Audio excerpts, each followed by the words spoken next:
बात साल 2020 की है। मध्य प्रदेश में कमलनाथ सरकार का सफर महज 1.5 साल में ही खत्म हो गया था।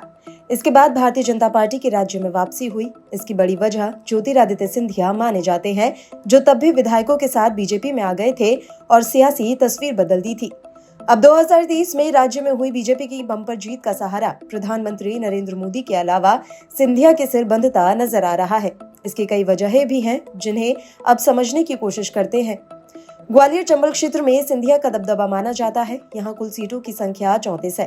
साल 2018 में हुए चुनाव में यहाँ बीजेपी को सिर्फ 7 ही सीटें मिल सकी थी, जो 2023 में बढ़कर 18 हो गई हैं। इनमें ऐसी कई सीटें शामिल हैं जो पहले बीजेपी ने गंवा दी थी। कहा जा रहा है कि पहले अनुमान थे कि इस क्षेत्र में बीजेपी दाही का आंकड़ा भी नहीं छू सकेगी।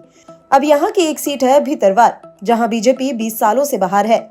इस बार सिंधिया के ही समर्थक ने 4 बार के कांग्रेस प्रत्याशी को 22,354 के बड़े अंतर से हरा दिया। उन्होंने राज्य में बीते 13 दिनों में करीब 80 रैलियां की थी। कहा जा रहा है कि उनका फोकस खासतौर से मालवा और इंदौर क्षेत्र पर था।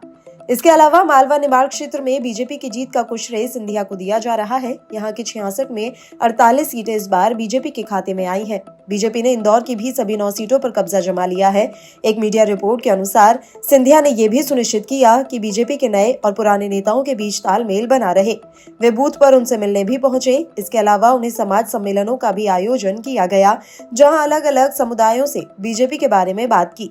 बताया जा रहा है कि उन्होंने 45 से ज्यादा सम्मेलनों का आयोजन किया था और इसी रणनीति के तहत वो कई सीटों पर कांग्रेस का सफाया करने में कामयाब रहे।